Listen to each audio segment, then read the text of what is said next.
शुरुआत में, जब दुनिया बिल्कुल नई थी, एक बहुत ही खूबसूरत बाग था, जिसका नाम था नंदनवन। यह बाग रंग-बिरंगे फूलों, रसीले फलों और चहचहाते पंछियों से भरा हुआ था। इस बाग में भगवान ने पहले दो इंसान बनाए, आरव और मीरा।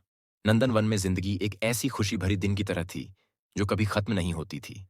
आरव और मीरा इस अद्भुत जगह को खोजते, जानवरों से बातें करते, बड़े-बड़े पेड़ों की छांव में आराम करते। इस बाग में कई पेड़ थे, पर एक पेड़ सबसे अलग था, अच्छाई और बुराई के ज्ञान का पेड़।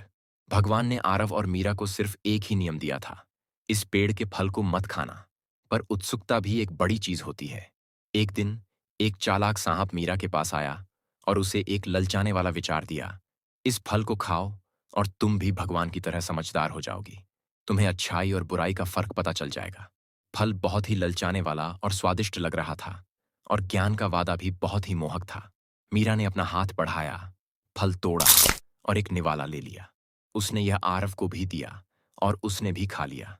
पर जैसे ही उन्होंने फल का स्वाद चखा, उनकी आंखें वैसी खुल गईं जैसा उन्होंने कभी सोचा भी नहीं था। उन्होंने चीजें अलग तरीके से देखनी शुरू कर दीं और समझ गए कि उन्होंने भगवान की बात नहीं मानी। उन्हें पहली बार डर और शर्म का एहसास हुआ, जो उन्होंने पहले कभी नहीं महसूस किया था। जब भगवान को पता चला कि उन्होंने क्या किया है, तो वे बहुत दुखी हुए।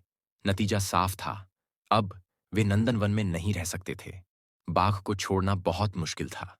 नंदनवन के दरवाजे उनके पीछे बंद हो गए और पहली बार उन्हें जीवन की कठिनाइयों का सामना करना पड़ा। नंदनवन के बाहर की दुनिया जंगली और अनजान थी। आरव और मीरा को सब कुछ फिर से सीखना पड़ा, कैसे अनाज उगाए, कैसे घर बनाएं और कैसे मुश्किलों का सामना करें। अब जिंदगी सिर्फ खुशी की तलाश नहीं थी, बल्कि एक संघर्ष बन गई थी। इस नई दुनिया में उन्होंने जीवन के हर पहलू को महसूस किया, खुशी और गम, सफलता और असफलता, जन्म और मृत्यु।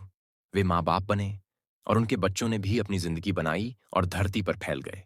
अपनी यात्रा में आरव और मीरा ने अपने अंदर की ताकत और हिम्मत को खोजा, हर चुनौती का सामना और भी ज्यादा समझदारी से किया, और धीरे धीरे उन्होंने एक दूसरे से गहरी मोहब्बत करना और जिंदगी के पलों को संजोना सीखा।